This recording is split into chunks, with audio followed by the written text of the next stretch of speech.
downtown on Mill Street where the music's sweet. In a little red building, was the latest news, and that was the birth of the Mill Street Brew. Welcome to Mill Street Brewery.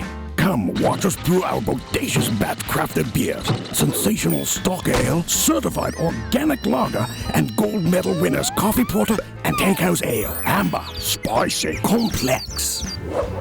Mill Street Brews. There you go. Thank you very much. Although people have been brewing and drinking beer for thousands of years, beer became really popular in the Middle Ages when people realised it was safer to drink than the local water.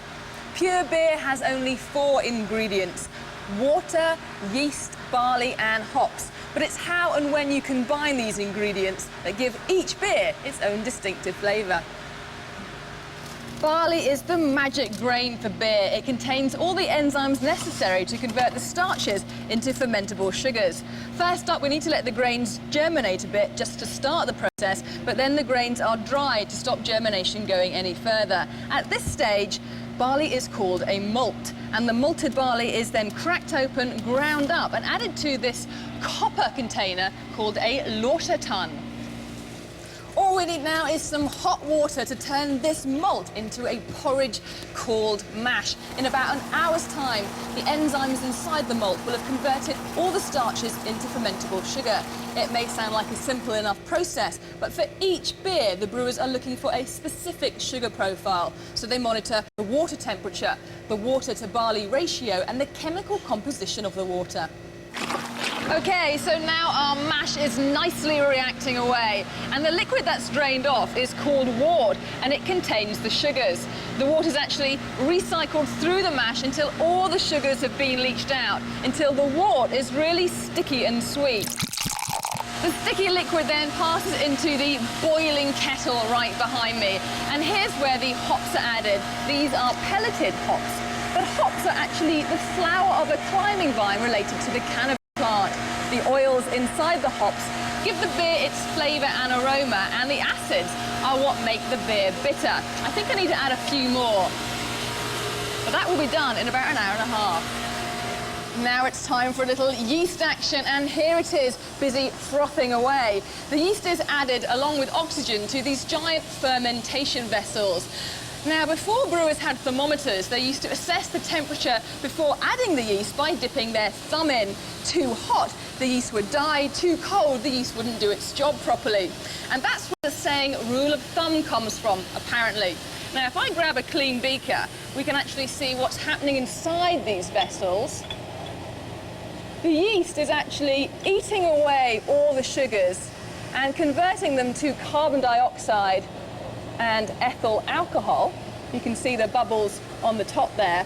After about 4 to 5 days for ales, longer for lagers, the yeast has eaten up all the sugars, so the fermentation stops, the vessels are crash cooled, and the yeast falls to the bottom where it can be collected and subsequently reused. As the beer leaves the fermentation vessels, it passes through these cellulose filters which remove any remaining solids. The beer then goes up into these bright tanks. Bright just means filtered. And it's here that the brewers can adjust the CO2 level or carbonation level of the beer. The beer stays inside these bright tanks, chilled and under pressure until it's bottling time. The bottles are fed onto the machine one at a time. They're washed and sterilised. A vacuum sucks out the air, replaces it with CO2. That prevents excessive foaming. The beer is then injected, the pressure released, a cap added, a label stuck on, until finally the finished product comes off the conveyor belt and is packed into boxes. Comforting thought that at any time of the day, somewhere in the world, people are celebrating with a beer or quenching their thirst on a hot day. And if you are a beer fan, you might be interested to know that back in the old days when people ordered their beer in pints and quarts and got a bit unruly, the bartender would tell them to mind their pints and quarts, and that's where the phrase, mind your P's and Q's comes from. Cheers.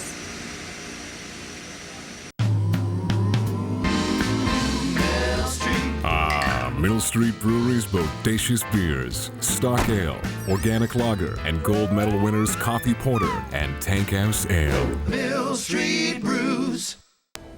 When visiting Toronto's historic distillery district, there is one stop you simply cannot miss, and that's the Mill Street Brewery, especially if you're a beer lover like I am. What started off as 3 men, a truck, a great idea, and a 130-year-old historic building has turned into a microbrewery that is truly the heart of the distillery district. It's also the first brewery to be built in East Toronto in over 100 years. If you're in the market for a fantastic beer, the brewery's aim is to appeal to any beer lover's palate, as well as maybe convert a non-beer drinker or two.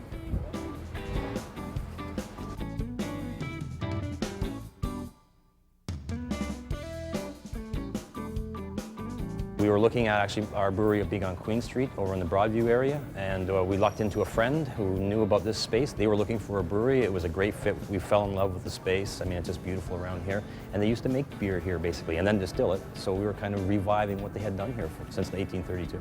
We're small. We can do beers and styles that no one else can really afford to do because we can make a small batch and we can sell a small batch. Larger breweries have to make a large volume. They need a real big target market, and that's really hard for them to get a beer that a lot of people would like. Mill Street Brewery's bodacious beers, Stock Ale, Organic Lager, and gold medal winners Coffee Porter and Tank House Ale. Mill Street Brews. Golf and beer are a perfect pair. I found a new local microbrewery near my place. Let's go see if we can have a taste. Hi, how are you? I'm Trish. Hello, I'm Michael. Hi, nice to meet you. Welcome to Mill Street Brewery. Thank you. So what is going to be our best choice for something after a golf game or a day's activities? I would probably start off with our organic lager. The organic lager is a great beer for refreshing, rehydrating. The ingredients are grown organically, so there are no pesticides, fungicides, insecticides, fertilizers. Cheers. That's really nice. It's well balanced, so the hops aren't really dominating. It's not very bitter. What about for dinner? We're doing those sticky ribs and Caesar salad. My favorite beer is the Tank House Pale Ale. It's a lot darker. That's telling you that there's some flavor in this. You want a beer that has that flavor to accentuate or just so that you can taste what you're tasting. My dad will love that. A beer that has a lot of cleansing ability because it has a lot of hops in it. It has something that can compete with a flavorful food dish. Would we stick with this for dessert or would we do something different? No, what I recommend is having your coffee and your beer all in one glass. It's done fresh when we're ready to make the brew, and it's actually put into the beer and boiled. It's a porter, and the natural flavor of porters lends itself well to coffee. It has kind of a bit of a coffee flavor to begin with because of the roasted malt. It tends to be dry, it has a nice roasted flavor, it's very heady. Tell me people don't put milk and sugar in their... I don't know what they do. That is so much fun to do a beer tasting and a beer pairing with the menu. But you didn't bring any food. Well, no, that comes next. It's almost lunchtime. That comes next. Mill Street Brewery's bodacious beers, Stock Ale, Organic Lager, and gold medal winners Coffee Porter and Tank House Ale. Mill Street Brews.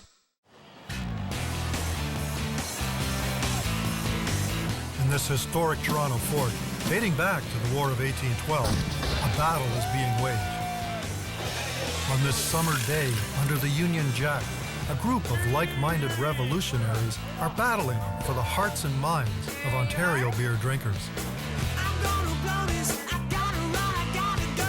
They are craft brewers, artisans, creating distinctive beer in a vast range of styles. They're challenging the might of international beer giants in an effort to gain market share close to home.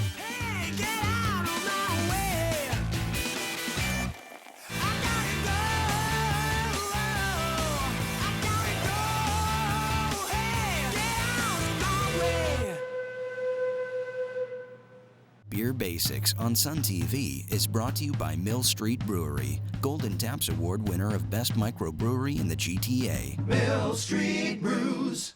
Hi, I'm Michael Fagan. In this episode, we're going to go behind the scenes and into the brew houses of some of Ontario's finest small brewers.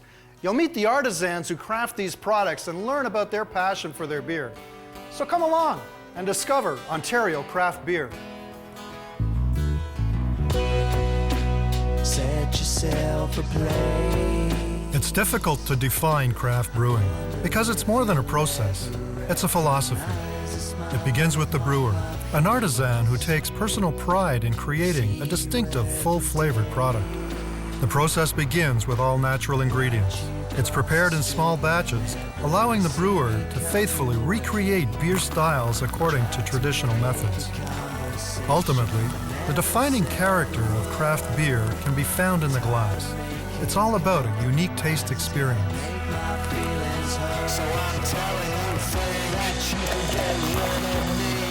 What it is what it's not. Craft brewing is not mass-produced in a huge, big factory-type brewery. It's brewed in small batches. You know, craft brewing is done at a very human scale. It really allows them to craft the beer, literally, to their own personal style of beer. With beer, freshness is everything. Its main advantage, in fact, over imports and mass-marketed beer is all the flavors are allowed to come out because it's not pasteurized, it's not sitting around getting stale. Craft brewers tend to have more mouthfeel to their beer and it's less processed. So you'll also find with craft beer that there tends to be a lot more complexity with the malt profile with the product and also with the hops. We tend to use a lot more hops than, say, a domestic brewer would. And we also use a lot more different types of specialty malts, the chocolate, the crystal, the black malts, which add not only color but flavor to the products. I guess that's the easy thing. The popularity of craft beer has been steadily increasing since it was first introduced to Ontario in 1984. This renaissance has reconnected the industry to its brewing past. I know it's been hard lately. The time has taken me away from you. Back in the beginning in the 1800s, brewers were really local, regional businesses. So it was very focused on that local community. The styles of beer that they produced were very much like the styles of beer that the brewer would have brewed back in his homeland. Most natural pain. We're really witnessing, I think, a rebirth of Canadian brewing heritage right here in Ontario.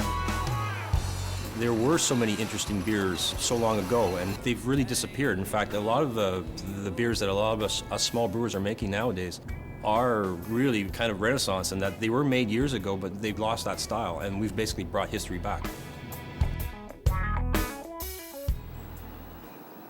This brewing renaissance has revived an historical brewery here in the small rural town of Neustadt, Ontario. This is one of Ontario's smallest producers, with its most important brewing asset hidden deep inside. This dates back to 1859. A series of underground tunnels, once used to keep the beer cool, leads to the heart of the brewery's secret, an underground spring. We have 33,000 litres a day coming up through the rocks there. This is one of the best water sources in the country and the most important ingredient in making fine beer. Wonderful water. Fantastic for making ales. The yeast needs a certain pH to work properly. That's why the brewery was built here. Taste those lovely hops. British brewers Val and Andrew Stimson discovered this building while on vacation and were so impressed they moved their family from Wales and began producing traditional English ale in Ontario.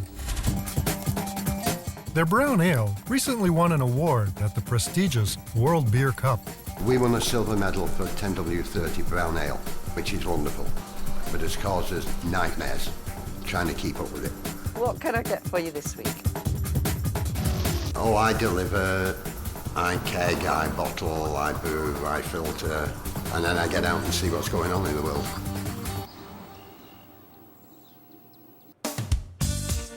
That's quite a collection of bottles. Yeah, quite a collection of stories, too.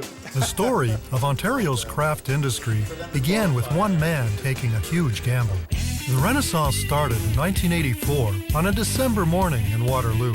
People lined up in the frigid cold, waiting for an alternative. Now you were saying on the first day you ran out. Within a couple hours, yeah. Jim Brickman became Ontario's first craft brewer when he opened the doors of the Brick Brewing Company, ready to serve a niche that was being ignored by larger brewers. If you look at the environment back in the 70s and early 80s, there's basically only 3 brewers. And there was basically a lager and an ale. I just thought there was an important part of the beer segment that sort of was left alone. Jim's gamble paid off, and the awards flowed in. New brands hit the market, and flavor made a comeback under Brickman's watchful eye. In the 1960s, many unique beer styles, once popular in early Ontario, had faded into obscurity as national brewers introduced lighter, mainstream products designed for mass market appeal. Well, it meant a whole generation grew up never knowing the taste of ale, or porter or stout, or wheat beers.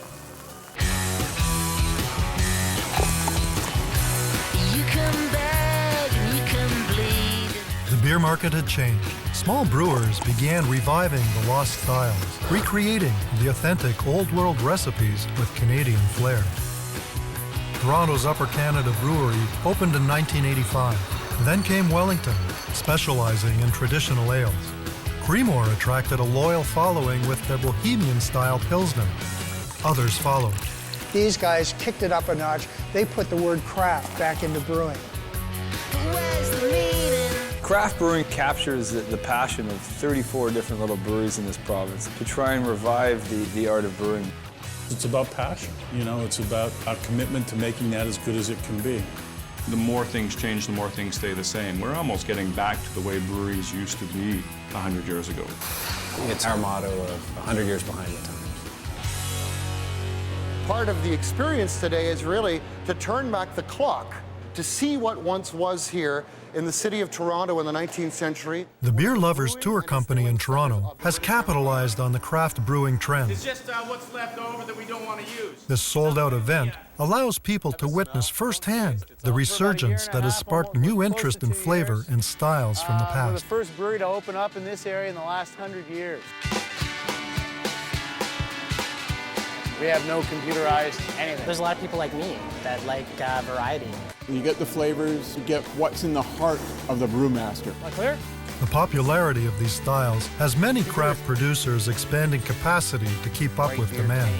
And all of this without multi-million-dollar marketing budgets. It's organic. They are winning loyal customers, one sip at a time. These people put their heart and soul into it. And not only that, it's all natural. I do eat very organically. I do eat and pay attention to what I'm putting in my body. With everything that we experience in our day and age, it's nice to know that there's no additives. I can taste the hops. I can almost taste the roast in some of the darker ales or darker beers. They don't seem to compromise their recipe to please the masses. Mike, this is Bohemian Pilsner malt. Right from the Czech Republic. Yes, absolutely. This is real Czech Pilsner malt. Ontario craft brewers source the best ingredients in the world. It's what distinguishes premium beer.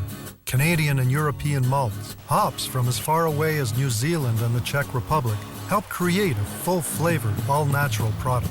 The term all-natural in the brewing process means that there are no adjuncts being added, and adjuncts are added like corn instead of malted barley, or rice instead of malted barley. They have their place in brewing, but they're used primarily to lighten the cost. So if we're brewing an English ale, it makes sense to produce a product that has English malts and English hops in them, so we never chintz on our raw materials.